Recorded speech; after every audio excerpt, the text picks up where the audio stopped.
back to For Real. This is our second podcast, and hope you enjoyed our first one. Did get some feedback. I'm here with my colleague and business partner, Stephanie. Hello, everyone. Hey, Steph. I said hello to you too, right? Yes. Say hello to me. How's your day going? It's going well. Ready to talk some stats here, some real estate stats. You got stats for me? I do. Okay. I think today we're going to talk about sellers. We want to talk to sellers. We want to talk about sellers. We want to talk about getting houses on the market. We've got some buyers out there looking to buy houses, and we want to clear up any misconceptions that consumers may have in the seller's space.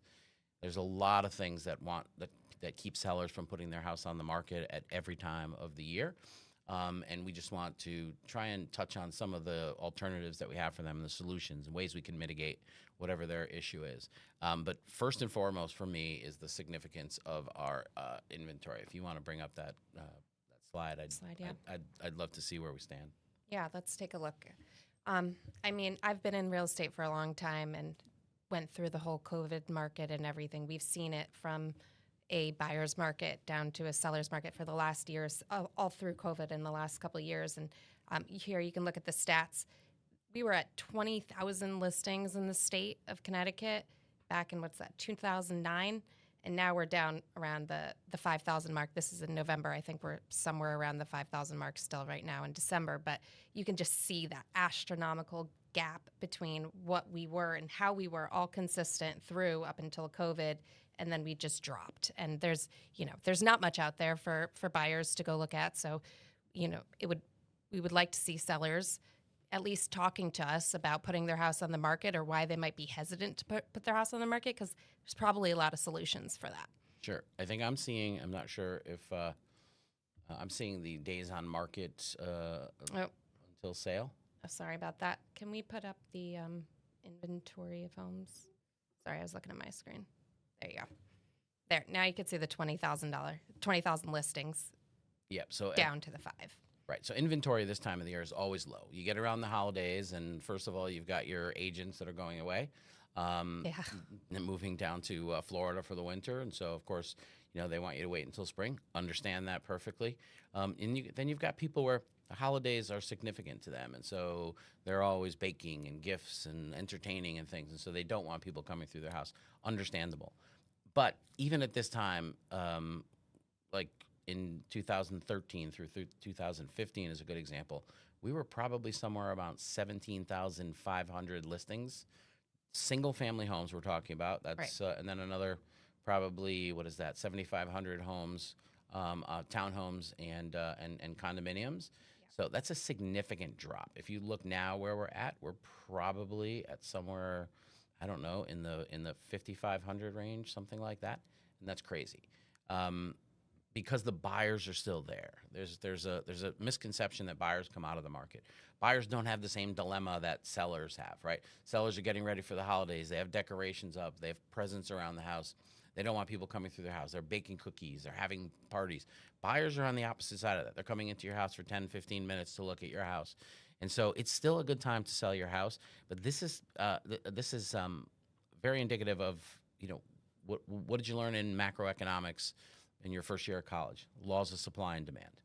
And this will tie into your next slide. I believe you have a slide about the average sales price. Yes, let's pull that up. And you know what, Michael? It might actually be like a better time right now even to list, because you're up against less properties than you would be in the spring market. So you might even want to take advantage of that right now, even with the holidays coming up. That's my point, and I don't disagree. I've never had a client tell me that they would want less for their house ever. Right. And conversely, I've never had a buyer tell me that, gee, I'll pay more for this house. And so we know that buyers can get more money for their house. We're seeing it right now, as in the slide that you have up here, in the average sales price. This is significant. Can you talk a little bit about the difference from this time, even 10 years ago? Yeah, I mean, we can go back to 2009 and see the average. Again, single-family homes, condos are around 200, but single-family homes, the average back in 2009 was around 300,000. And if you follow that trend all the way up to now, you're looking at just under 700,000 for your average sales price for a single-family home, and that's so big. we're hearing, right, the average that we believe that people are living in their homes, depending on, again, what your source is, somewhere between 7 and 12 years. So you're looking right around 15 years of difference there. If you want to go all the way back 2009, or even if you go up a couple of years to show the difference, maybe it's not as significant as 200, but maybe it's you can look on here though. In 2020, in January of 2020, right before COVID, it was still right around that 300 to 400 mark, and now it's jumped up. Okay, so if you bought your house before COVID, we sold many, many houses before COVID. Yes, interest rates are higher right now, and so if you go out, you're going to have to try and find something. We'll talk about that in a minute. I understand that is an apprehension of people. Where am I going to move? What am I going to buy? We can mitigate that. We can help you with that. But the significant jump in value, the equity that you've built in your house over the last 4 or 5 years, that's significant enough to cover, some short period of time where you might pay a higher interest rate until interest rates drop, which they will, which they are, and they have been, and then you could finance out of that mortgage rate. I think if you do the math on it, and certainly, we run some of our clients through that math. We send them over to Jake's desk, and he runs them through the math, and you almost, as interest rates drop, you won't be able to stop people from calling you to refinance your house. They'll be calling you, they'll be mailing you, they'll be emailing you, and even texting you now, I'm seeing. So we got to get people over that hump. We have to make them understand. Take advantage of the market. Don't sit on it. Like I mentioned last week, get in the market. Don't try and time the market, right? Time in the market is better than timing the market. Agreed. Embarrassed that I've only recently heard that, but it's your new phrase. It's my new favorite phrase. It's significant, and so what I want to do is I'm familiar with all of the reasons people don't want to list their house at this time. What's going on in the economy? What's going on with interest rates? The holidays are here. Maybe there's not many buyers. It's the winter. I don't want people coming through my house. When we come back, after we talk a little bit more, we're going to take a break. When we come back, I want to address each one of those, and how we can help mitigate those.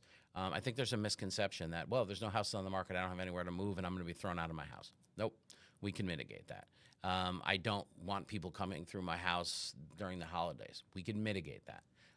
There's a lot of ways that we can do that. So we can help you get your house on the market, capitalize on the low inventory, capitalize on the still high prices, the still selling over asking price. Before we break, let's go to that one more slide. I think we have one. The list price ratio? Yeah, let's look at that one. Yeah. Perfect. There you go. So I'll just talk about the latest stat here.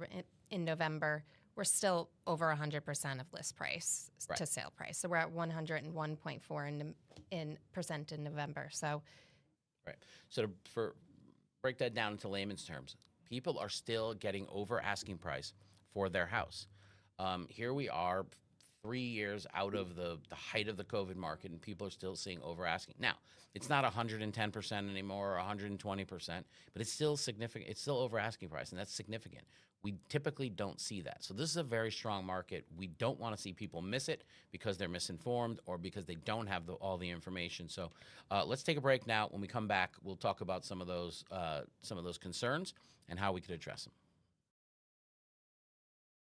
All right, we're back. Steph, let's talk about some of the concerns we hear and our agents hear when we're talking to consumers to sell their house right around this time of the year. So throw some of their concerns at me, and let's see what we can do. I'd say the number one concern that we'd see is, for sellers putting their house on the market is, where am I going to go? Mm-hmm. Fair point, right? So we just talked about low inventory. And so if there's low inventory, where am I going to go if I sell my house? I put my house on the market, and then I'm going to be homeless. I'm going to have to sell my house. I think that's a good one to start with. Great. So here's what we can do for you as a seller. We can build into your listing agreement and into the listing itself and advertise it to the public that the sale of your property is contingent upon you, the seller, finding suitable housing. So someone comes in, you negotiate a deal. They bring terms forward, we counteroffer, we agree on terms, we sign a contract, and built into the contract will be a specific period of time to allow you, the seller, to go out and shop for a home.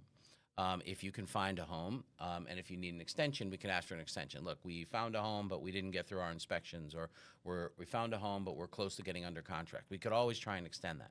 And if for some reason you can't find suitable housing at that point, then you can give give the buyer the option to give you an extension to allow you to keep looking, which in most cases, it's been my experience, they're willing to do. Yeah. If someone falls in love with your house, at this point now they're invested maybe for another month, another 30 days, they're going to want to stick with it, right? They can imagine themselves in that house. And so that gives you more time to look at that house. But in the event that you can't find a house, you're out. Right. You say, I can't sell you my house because I have nowhere to live. And the contract can be terminated, and you can leave the house back on the market. You can pull it off the market if you want while you look, but leave it on the market. Let's get you let's get you out there in the market as a buyer now, and find a house for you. I think, and the more people that do this, right? So if we can have an impact, and if agents are getting their clients to do this, then there'll be more properties for people to see, more properties for people to buy. But we've been very successful with suitable housing.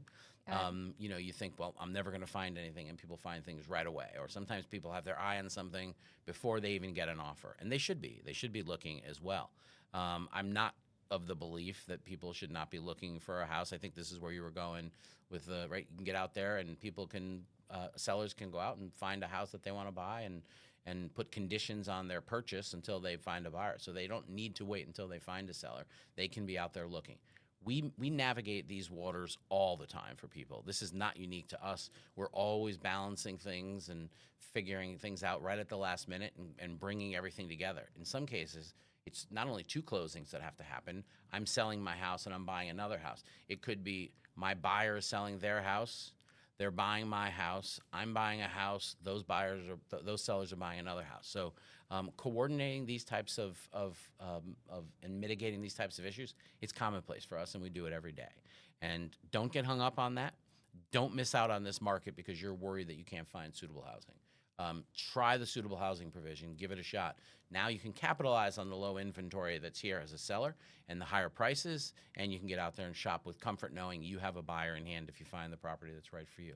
I think you'd be surprised. Many, many people find those homes. Yeah, we see it all the time. It's great advice. What else? What else we got? What about people going through the property? And what if you can't leave your house all the time, and you don't want to have people coming in and, tracking mud everywhere? And what do you do in that scenario?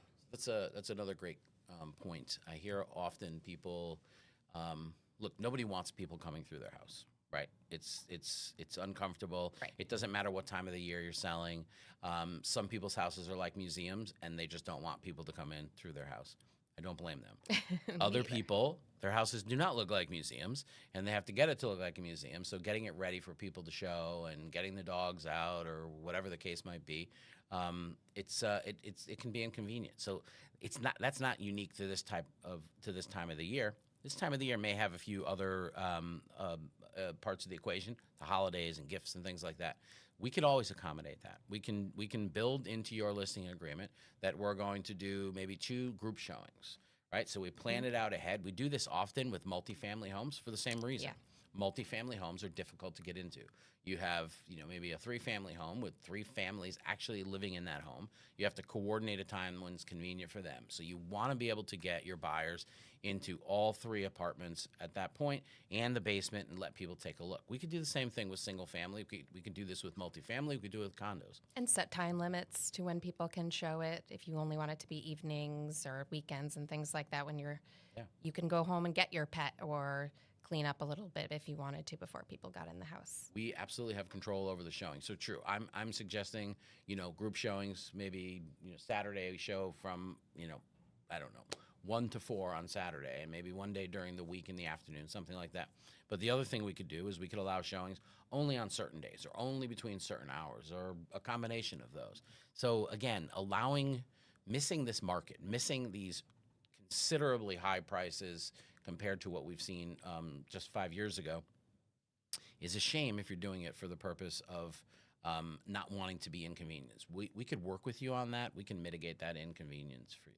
So that was, and you made a good suggestion. So what if you are willing to put your home on the market now, but you're not ready to move out until the school year ends. Yeah, great example. We see that a lot. Right? I want to capitalize on the market. I want to put my home on the market come January 1st, but we don't want to close until the end of the school year, right? It's our last child getting ready to go off for college. We just want them to finish up their senior year at this school, and then we are ready to sell. We can do that, right? What we're doing is we're advertising it in the listing that even though we're on the market now, the closing cannot happen until July 1st or whatever the case might be. In our company, anyway, we have a policy when we list properties like that and someone requests a showing, we just reach out to the listing agent, want to make sure you're aware we cannot close until this time. And if people are out there looking for houses, particularly in a market that we have right now, that's a nice place for them to be, to know in 6 months, I have my house.